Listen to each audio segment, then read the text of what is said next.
voilà. mais vous yéen liggéey bi nga xam ne yéen a ngi koy def parce que sànq El Hadj moo ngi koy souligner Biti moo ngi koy souligner. à l'image de Bi-Sport parce que tamit man je le dis haut et fort man cri du cœur bu mélange chaque jour mooy ñi nga xam ne ñu nekk à la base ñu gën leen a jàppale parce que tey football Sénégal bu tollee fii c'est grâce à vous. chaque jour que Dieu fait yéen a yeewu 5 heures du matin 6 heures du matin booy ñëw sama genre yi nga xam ne mënuñu sax dóor bal. non si moom non parce que man pour man ñi dañ leen war a jàppale parce que tey jii da ngay gis xale boo xam ne mënul dóor bal yaayam da ko jël rek yóbbu ko ci école de football ba maillot sax mënu ko jëndal dàll sax du ko jëndal coach bi mooy def sacrifice wu des fois extra sax du ko am kayit sax du ko am ñoom ñooy créer lépp defar ko ba mu baax kenn ñëw jël ko yóbbu après mbokk yi jëriñoo te loolu pour man dañ cee war a taxaw bu baax a baax a baax a baax tey jëlee am na si ñenn ñu bëri seen carrière bu taxawee yu mel nii moo tax mu taxaw parce que dañuy gis tey benn coach Ousseynou Tall sonn ci nit benn coach El Hadj ni ko noonu Biti sonn ci dem ba booy bi war a jëriñu njaboot gi famille bi ñëw récupérer ko en tout cas sur ce war nañ ci mën a gën leen a dooleel par rapport à ça mais loolu sànq ki ma ngi koy wax voilà coach El Hadj parce que tey Sénégal voilà bien vrai que c'est une grande nation du foot mais tey la direction technique en fait manque de maîtres des projets yi nga xamante ni moo jógee ci base bi tey aujourd'hui y a aucune politique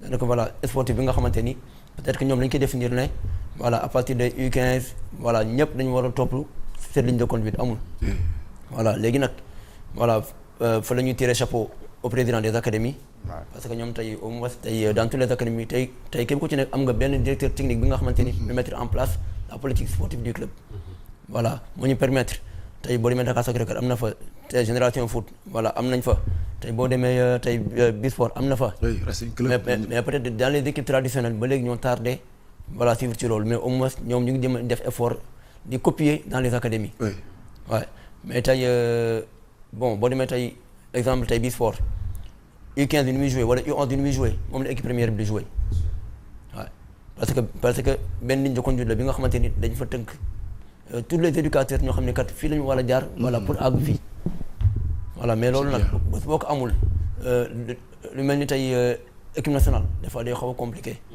voilà parce que tey bu ñu wax ni tamit équipe nationale nekkul uniquement équipe nationale A effectivement voilà bien vrai que dans la préformation U15 yi voilà ñu gagné les trophées voilà UFOA et tout ñu gagné UFOA mais la manière dont l'équipe A joue est-ce que yeneen catégorie noonu la ñuy jouer lu ñu war a xoolaat la voilà donc côté boobu rek la ñu war a xoolaat li ngay wax tamit des fois nga liggéey ci xale daanaka bu màgg après keneen moo si jëriñu voilà loolu moom fi lañ ko fekk parce que ñun coach yi des fois voilà comme j'ai l'habitude de le dire rek daanaka ñun duñu yaakaar ñu si joueurs yi mais peut-être que dañuy def li nga xamante ni voilà mu ngoog daanaka suñu passion la dem leen jàppale voilà ba ëllëg ñoom tamit au moins ñu mën a jëriñ suñu bopp mën a jëriñ tamit seen i mbokk waaw mu nekk l'homme solo di fàttali que équipe nationale bu Sénégal kon 21h nag 30 lañu fas yéene kon wàcc foofu ci AIBD ëllëg à partir de 11h lañu fas yéene nag def kon parade populaire bi 16h la leen kon njiitum réew mi fas yéene dalal foofu ca Palais Simon Pierre Faye déjà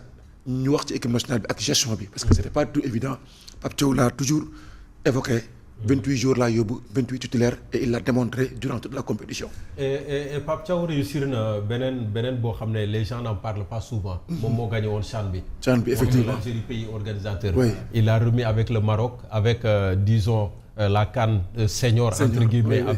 avec le Maroc donc ça veut dire qu'il entre de plus en plus dans l'histoire. Oui. Loolu également il faut ñu fàttali ko mais Pape Thiaw boo xoolee. Peut-être que comparaison n'est pas raison. Mais boo xoolee moom bi muy jël l'équipe des mains de Aliou Cissé. Oui. Bon il est resté dans une certaine continuité. Mais dafa indi marque boppam. Et marque bi mooy lan mooy une meilleure gestion de l'équipe. Je ne critique pas Aliou Cissé dans ce domaine. Mais je pense que Pape Thiaw dafa am loo xam ne Aliou amu ko woon wala nanguwu ko woon am. Parce que Pape il est beaucoup plus ouvert. Oui. Il est beaucoup plus ouvert de sorte que la génération de 2002. bi nga xam ne ñooy référence ou peut-être génération bi ñoom ñu mën a am symbiose bi ak équipe bi avec la présence de Tony Silva la présence également de El Hadji Ousseynou Diouf ak ñooñu et puis il y a cette génération intermédiaire des Sadio Mané ak des doyens comme Gana Koulibaly et cetera donc moom il a réussi benn mixage boo xam ne entre une génération qui est sur le point de sortir, une génération sortante, ak beneen génération boo xam ne moom mooy intégré avec d'autres même qui tapent à la porte de l'équipe nationale. Donc symbiose boobu la réussir de sorte que li Sénégal am ñeneen ñi amuñu ko. Et boo xoolee man bi ma gisee la première liste des 28 yi ñu sélectionné. Moi j'ai dit à mes gars équipe bi vous prenez 28 joueurs. Tu as 3 fois 7 tu as au moins 3 équipes de 11 yoo xam ne mën nga ko génne et 11 bu ne valable na aussi bien que l'autre 11. Donc ça revient à ce que techniciens yi wax que poste bu ne tu as peut-être 1 2 ba 3 titulaires mais personne n'est frustré parce que xam nga ne man valeur bi may jouer moom c'est sur cette même valeur que sama camarade bi am. Donc ça veut dire que coow amul ku ci nekk bu ñu la dugalee terrain rek xamal ne tu es prêt à l'emploi. Mais amul joueur au essayage wala joueur boo xam ne dañ koy wuy min loo tañeer bi non ils sont tous bons. Et Pape réussir na loolu il est très ouvert nangu na ay critiques et surtout peut-être le travail des superviseurs on n'en parle pas. Parce que adversaire boo am muy Pape muy ñeneen ñi aussi bien les joueurs dugaloon na loolu seen bopp c'est après match après match. du ne rek man damay ñëw Sénégal premier match man final laa jëm non j'ai un adversaire devant moi après demain match boobu laay régler. doog a ñëwaat parce que match bu ne ak réalité am. Équipe bu ne ak réalité am équipe bu ne avec sa stratégie gis nga Maroc démb li mu ñu indil comme stratégie. Moi j'ai dit mais li Maroc taxawal nii l'équipe nationale est bâtie de sorte que lépp loo mën a indi moom mën na adapté wu à la minute près. Donc il y a énormément de changements boo jëlee un joueur comme Krépin Diatta moi je dis que hier il nous a même manqué d'ailleurs. Il nous a manqué nañu démb parce que Krépin il est capable de fa mu ne parcourir tout le terrain et day ñëw di défendre day ñëw di animer milieu bi day dem di attaquer. Et même bu ko yàlla mayee il marque des buts donc joueurs yooyu boo ko amee da ngay ne mais vraiment man maa ngi gongo daal gongo.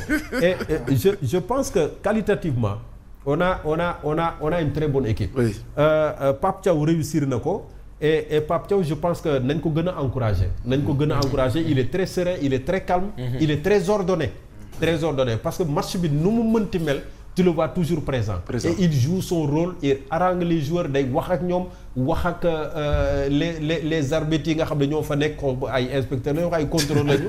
Il parle à tout le monde mais il est très serein il a encore la main sur l'équipe. Et des patrons comme Sadio Mané parce que Sadio Mané également dafay jouer rôle bu am solo dans l'équipe. Moom ak Gana nga xam ne il fait partie des doyens nga xam ne même Kalidou s'il n'est pas là c'est lui qui a le brassard de capitaine.